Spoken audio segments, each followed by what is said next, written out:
Fala aí galera, beleza? Mais um vídeo na área, e hoje trago o 5º episódio do quadro onde falo das vitórias de clubes brasileiros sobre gigantes do futebol europeu. E nesse episódio vou falar não só de um, mas de dois clubes do velho continente que já foram superados por clubes do nosso futebol. Então antes de irmos ao que interessa, peço o seu joinha no vídeo para fortalecer na divulgação e a sua inscrição no canal, se por acaso você ainda não for um inscrito. Para alguns, o maior clube da Itália é o Milan, já que o rubro-negro é dono de 7 títulos da Liga dos Campeões, 4 mundiais, 18 campeonatos da Série A, além de vários outros títulos. Já para outros, o maior é a Juventus, afinal de contas a equipe de Turim é disparado o maior campeão da Liga Nacional com 36 títulos e também dono de 2 Champions e 2 mundiais. Mesmo com essa divergência de opiniões, é inegável o tamanho e importância de Milan e Juventus para a história do futebol italiano. Em algumas ocasiões, a velha senhora duelou contra clubes brasileiros pelas mais variadas competições, sejam elas de caráter amistosos ou em jogos amigáveis. O primeiro confronto contra uma equipe brasileira aconteceu em 1951 pela Copa Rio Internacional, competição com jogos realizados nos estados do Rio de Janeiro e em São Paulo. Ao todo, 8 equipes marcaram presença na disputa, sendo 3 sul-americanas e 5 europeias. Campeão paulista de 1950, o Palmeiras foi o representante do futebol de São Paulo na Copa e caiu no mesmo grupo de Nice da França, Estrela Vermelha da antiga Iugoslávia e Juventus da Itália. O duelo contra os italianos terminou com derrota por goleada de 4-0. Mesmo com o revés, o Palmeiras conseguiu avançar para a fase semifinal, onde eliminou o Vasco. Na decisão, o Palmeiras teve pela frente a Juventus, que havia eliminado nas semifinais o Áustria Viena. Os 2 jogos das finais foram realizados no Maracanã, e o primeiro no dia 18 de julho foi vencido pelo Palmeiras por 1-0, em gol de Rodrigues Tatu. 4 dias depois aconteceu a partida de volta, e o Verdão confirmou o título da Copa Rio ao empatar por 2-2. Em 1975, a Juventus veio até o Brasil em excursão, onde fez alguns amistosos contra clubes do nosso futebol. Um dos enfrentados foi o Palmeiras, e o jogo, disputado no dia 3 de julho, foi realizado no Pacaembu. O clima era festivo, já que o amigável também comemorava o centenário da imigração italiana para o Brasil, e no forte elenco da Juventus tinha jogadores que anos mais tarde seriam campeões mundiais com a seleção da Itália.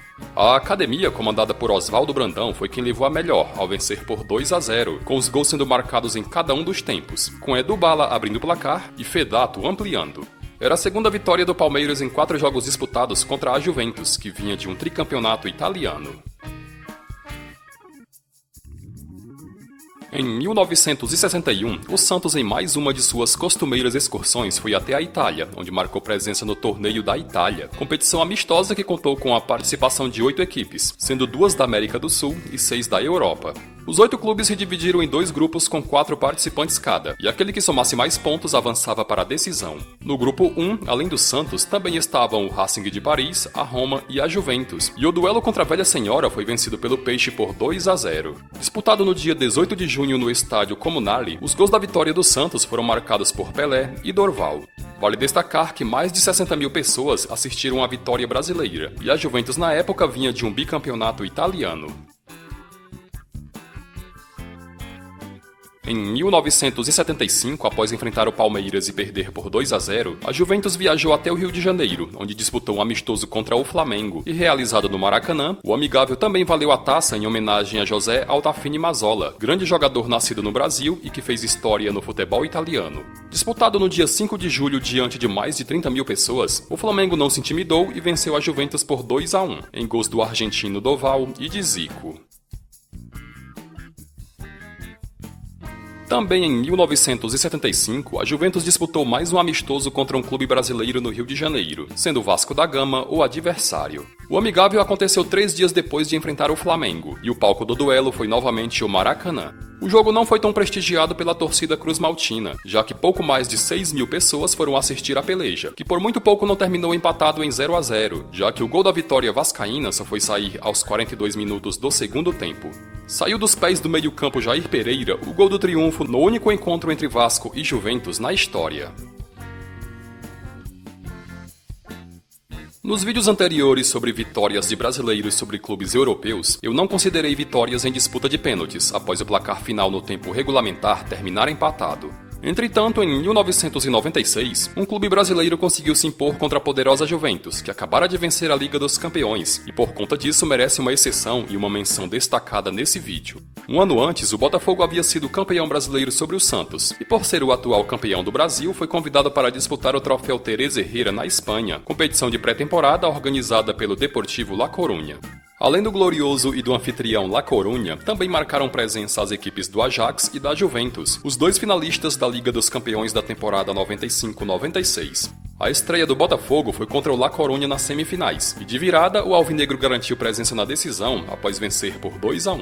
Na outra semifinal, a Juventus, de forma surpreendente, humilhou o poderoso Ajax por 6-0, e vale destacar que o clube holandês era o atual campeão do mundo.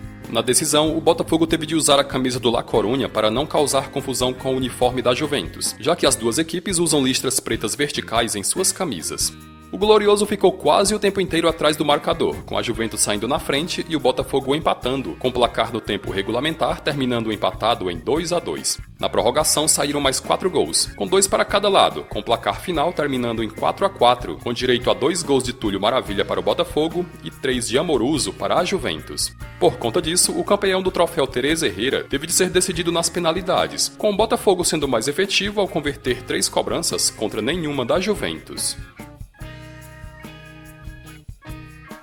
Como visto, no tempo regulamentar foram 4 os clubes brasileiros que conseguiram superar a Juventus, enquanto que o Botafogo venceu o troféu Teresa Herrera sobre a Velha Senhora na disputa de pênaltis. A seguir vamos contar quais foram os clubes brasileiros que conseguiram vencer a Internazionale na história. Em 1959, em excursão pelo Velho Continente, o Santos foi até a Espanha, onde participou de torneios amistosos, e um desses torneios foi o Troféu Naranja na cidade de Valência. 1959 foi o ano da primeira edição do torneio, que chegou a ser vencido por outras equipes brasileiras como Flamengo e Palmeiras. Disputado em formato triangular, além do anfitrião Valência, também marcou presença a equipe da Internazionale, e a estreia do Peixe foi contra os espanhóis, com o jogo terminando empatado em 4-4. No segundo jogo, o Santos simplesmente massacrou a Inter de Milão, com o placar final terminando em 7-1, com direito a nada mais, nada menos que 4 gols de Pelé. O triunfo deu ao Santos o título da primeira edição do Troféu Naranja, que até hoje é disputado, embora a edição de 2020 tenha sido suspensa por conta da pandemia. Em 1961, como já mencionado anteriormente, o Santos foi um dos participantes do torneio da Itália, tendo enfrentado em um dos jogos da fase de grupos a Juventus e vencido por 2-0. O Peixe ainda enfrentou a Roma, tendo goleado o time da capital por 5-0, terminando na liderança do grupo e se classificando para a grande final. Na final, o adversário foi a Inter de Milão, e o jogo, realizado em pleno estádio San Siro, foi vencido pelo Peixe por 4-1, em gols de Pepe 2 vezes, Coutinho e Pelé, com o glorioso alvinegro praiano sendo campeão do torneio da Itália. 5 anos mais tarde, em 1966, o Santos foi até os Estados Unidos, onde disputou o Troféu Progresso, e a competição de jogo único teve como adversário a Internazionale. Disputado em Nova York, o Santos novamente goleou os italianos por 4-1, em gols de Edu, Toninho, Pelé e Mengalvio. Vale destacar que a Internazionale recentemente tinha conquistado o bicampeonato da Liga dos Campeões e também o do Mundial Interclubes. Em 1968, aconteceu a primeira edição da Recopa dos Campeões Intercontinentais, competição que reunia todos os clubes que haviam sido campeões do Mundial Interclubes até aquela época. No continente sul-americano, os representantes foram as equipes do Peñarol, do Santos e do Racing, enquanto que na Europa foram as equipes da Inter de Milão e do Real Madrid. No triangular sul-americano, o Santos deixou para trás uruguaios e argentinos, garantindo presença na final da Recopa Intercontinental contra a Internazionale, que havia se classificado automaticamente, já que no meio do caminho o Real Madrid resolveu desistir da disputa. A princípio seriam realizados 2 jogos para definir o campeão da Recopa, e o primeiro, realizado já em 1969 no estádio San Siro, foi vencido pelo Santos por 1-0, em gol de Toninho Guerreiro. O segundo jogo seria realizado em território brasileiro, mas a Inter, alegando falta de datas, resolveu abrir mão da revanche, com a diretoria santista ainda propondo a realização do segundo jogo na cidade de Nápoles, mas a Inter bateu o pé e resolveu abrir mão, com o Santos sendo declarado supercampeão intercontinental. Em 1970, o Santos fez uma excursão pela América do Norte, onde visitou países como Estados Unidos e Canadá, e disputando uma série de amistosos contra os mais variados adversários, enfrentou a Internacional em território canadense. Disputado em Toronto, o amigável foi vencido pelo Peixe por 3-1, em gols de Douglas, Djalma Dias e Picolé, e vale lembrar que na ocasião, o Santos estava desfalcado de muitos dos seus principais jogadores, sendo o mais destacado deles o Rei Pelé, que estavam a serviço da seleção brasileira que disputaria a Copa do Mundo no México. Na história, Santos e Internacional já se enfrentaram 11 vezes, com 5 vitórias do Peixe e 6 da Inter, com nenhuma partida terminando empatada. Em 1966, na véspera da disputa da Copa do Mundo da Inglaterra, o Corinthians, aproveitando a folga no calendário, viajou em excursão pela América Latina e também pela Europa, onde realizou uma série de amistosos. Em visita à Itália, o Timão marcou presença na disputa da Taça Cidade de Turim, que também contou com as equipes do Espanhol, da Internazionale e da anfitriã Juventus. A estreia do Corinthians foi nas semifinais contra a Inter de Milão, e o jogo, realizado em pleno estádio Giuseppe Meazza, terminou com vitória brasileira por 3-1, em gols de Ney Oliveira 2 vezes e Nair. Garantido na final, o Timão enfrentou o Espanhol, que havia passado pela Juventus após vencer por 1-0, e o título da Taça Cidade de Turim foi conquistado após disputa de pênaltis. Em 1983 foi realizado a segunda edição do Mundialito de Clubes, torneio de caráter amistoso disputado na Itália e que era organizado por um canal de televisão.